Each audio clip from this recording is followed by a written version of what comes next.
여러분 안녕하세요. 쌤서희TV 최서희입니다. 자, 오늘은요 우리 2027학년도 수능특강 문학에 수록되어 있는 작품 중에서 현대소설을 가지고 왔습니다. 자, 여러분이 다 읽어보기 힘들어요. 그래서 제가 미리 읽고 왔습니다. 자, 박경리의 불신시대. 우리 여성 작가 나오면 좀 주목해서 살펴봐줘야 돼요. 자, 이 불신시대에는요 말 그대로요 제목에 다 나와있죠. 불신 어떤 시대를 얘기해? 믿을 수 없는, 그러니까 신뢰가 바닥이 난 그런 시대를 얘기합니다. 자, 작품의 배경이요, 이 작품은 1957년도에 발표를 했거든요. 믿을 수 없는 시대는 이 전후의 사회의 모습입니다. 자, 전쟁 이후에 이 시기에 50년대 후반 전쟁 직후에 우리 모습, 6.25 전란 이후의 혼란기, 그 이후에 혼란기가 이 작품에 정말 잘 그려져 있고요.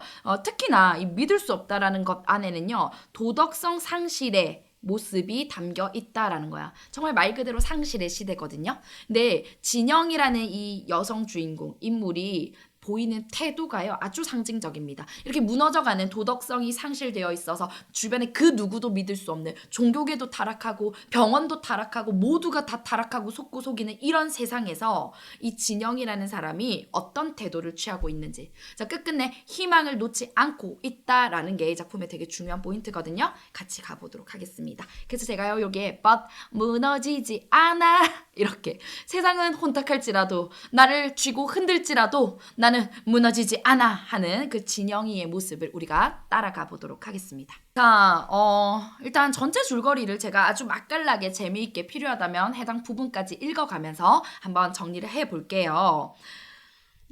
전쟁으로, 6.25 전쟁으로 남편을 잃었어요. 근데 여러분, 이것마저도 사실은 힘든데 그 이후에 아들마저도 잃게 됩니다.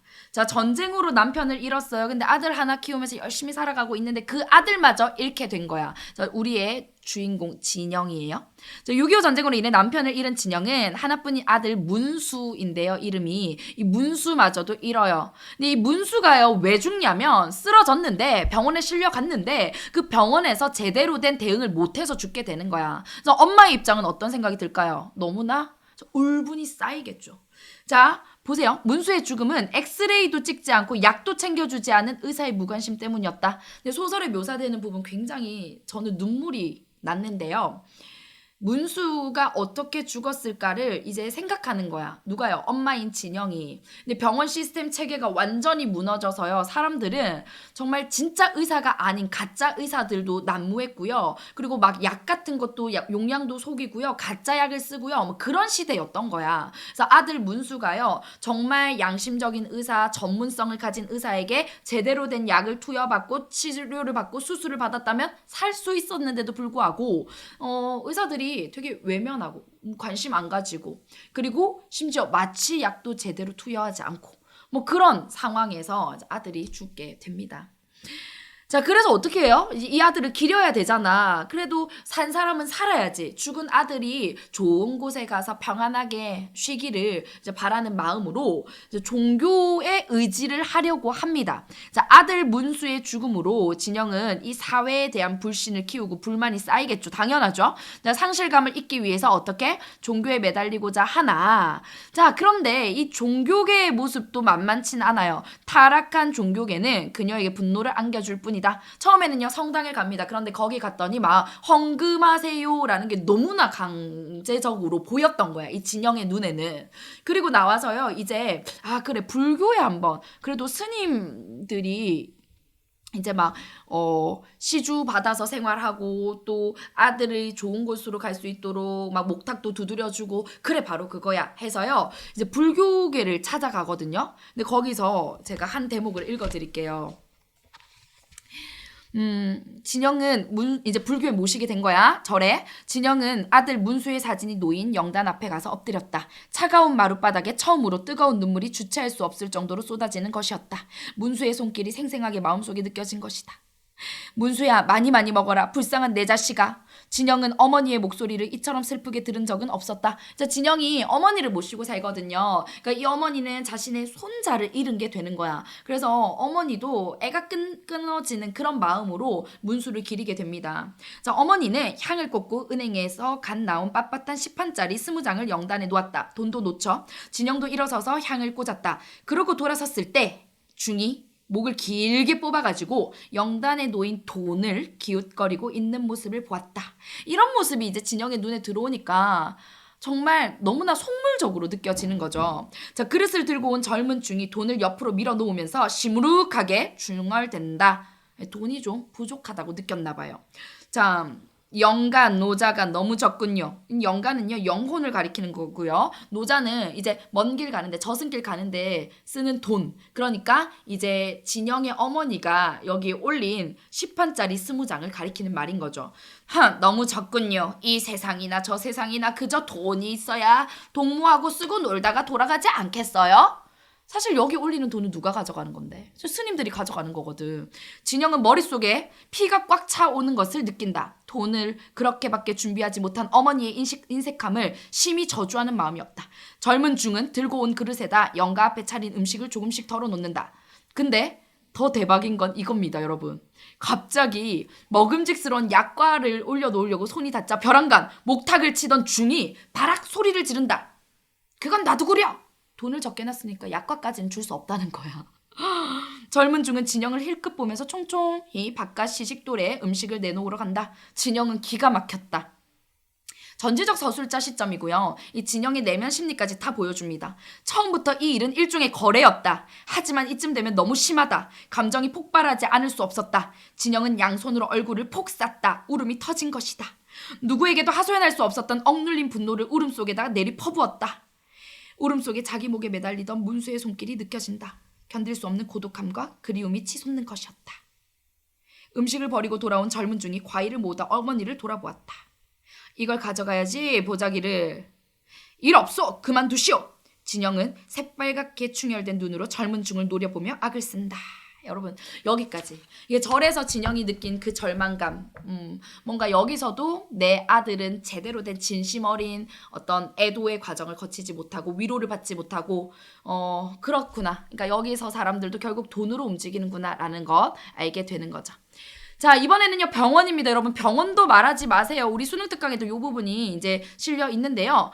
폐결핵에 걸린 진영이 치료를 하고자 병원에 찾아갔거든요. 근데 이 병원은 한결같이 엉터리에 거리에는 가짜 주사약이 난무하고 있었다. 이제 좀 더 구체적으로 살을 붙여주자면요. 내가 약을 사가면 그 약을 주사기로 해서 놔주는 시스템이야. 근데 약을 사갔는데 그 약의 용량이 다 내 몸에 안 들어오는 거야. 왜냐? 병원에서는 약을 빼돌려가지고 또 팔거나 또 다른 데 쓰려고 하는 거죠. 이렇게 속이는 병원이 있는가 하면 또 어떤 병원에 딱 갔는데 의사라고 나오는 사람이 띠로리 진영이 아는 이 동네 건달이야. 건달이 의사 가운을 입고 의사인 척을 하고 속이고 있는 거죠. 진짜 의사처럼 보이는 사람은 뭐 허겁지겁 뭐 어디를 또 달려나가고 있어. 바빠.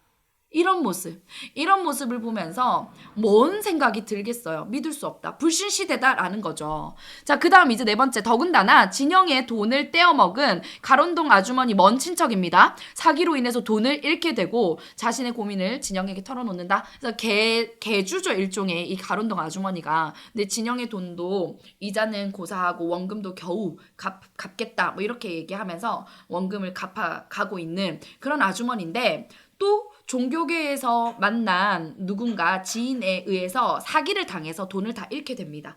그런 내용도 나와요. 자, 이런 과정을 거치면 여러분이라면 어떻겠어요? 당연히 이 세상 살고 싶지 않아. 이 세상 누구도 믿고 싶지 않아. 분노에 차겠죠. 우리의 진영도 그렇습니다. 진영은 이러한 시대의 문제에 지치게 되고 결국 이러한 부조리한 사회에 분노를 터뜨린다. 사회의 부당함에 저항하기 위한 요거 중요한 포인트예요. 진영은 저항을 택합니다. 절에 맡겼던 문수의 위패와 사진을 불태우고 삶의 의지를 다진다. 요게 이제 마지막 대목이거든요. 제가 수능 특강에도 수록되어 있는 이 마지막 대목, 진영이의 어떤 현실에 대한 강력한 저항 의지를 드러내는 대목을 한번 읽어보도록 하겠습니다. 진영은 비탈길을 돌아 산으로 올라간다. 올라가면서 이리저리 기웃거린다. 어느 커다란 바위 뒤에 눈이 없는 마른 잔디 옆에 이르자 진영은 그 자리에 주저앉는다.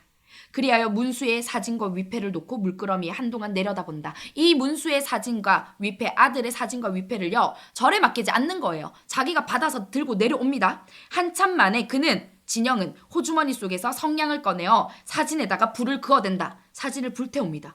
위패는 이내 불살라졌다는 거죠. 그러나 사진은 타다 말고 불꽃이 잦아진다. 진영은 호주머니 속에서 휴지를 꺼내어 타다 많은 사진 위에 찢어서 놓는다. 다시 불이 붙기 시작한다. 사진은 말끔히 다 타버렸다. 노르스름한 연기가 차차 가늘어진다. 진영은 연기가 바람에 날려 없어지는 것을 언제까지나 쳐다보고 있었다. 그리고 이게 진영이 하는 말입니다. 내게는 다만 쓰라린 추억이 남아있을 뿐이다. 무참히 죽어버린 추억이 남아있을 뿐이다. 이거 뭐예요? 이런 불신시대를 살아가는 진영이 겪은 상처인 거죠. 그래서 쓰라린 추억, 무참히 죽어버린 추억만이 이 시대가 내게 남겨준 것이다 라고 외치면서 눈물을 흘립니다. 그러면서 이렇게 말해요. 그렇지. 내게는 아직 생명이 남아있다. 항거할 수 있는, 맞설 수 있는 생명이 남아있다 라고 외치면서 진영이 잠나무를 휘어잡고 눈 쌓인 언덕을 내려오는 것으로 작품이 마무리가 됩니다. 그러면 자신에게 생이 아직까지 남아있음을 떠올리면서 이 생이 저항할 수 있는, 항거할 수 있는 생이다 라고 외치는 이 부분에서는 스스로 외부의 어떤 의존하는 자세, 외부의 의지에서 자신의 고통을 견뎌내려고 하는 자세가 아니라 자신에게 남은 생을 인식하면서 스스로 항거하겠다라는 의지를 다진다는 측면에서 이제 진영이라는 인물은 이 불신시대에 임에도 불구하고 스스로 고통을 극복하고자 하는 의지를 가지고 있는 인물이고 시대에 대한 울분을 가지고 있는 인물이다. 이렇게 정리할 수가 있는 거죠. 끝났어요, 여러분. 부분 읽으니까요. 머릿속에 더 생생하게 그려지죠. 자, 불신시대 전체 줄거리 이 정도만 알면 충분히 수능 대비할 수 있습니다. 짠! 쌤서희TV 오늘 여기까지고요. 구독과 좋아요, 알림 설정은요. 수능 국어로 가는 1등급의 지름길을 활짝 열어드립니다. 다음 영상에서 또 만날게요. 안녕!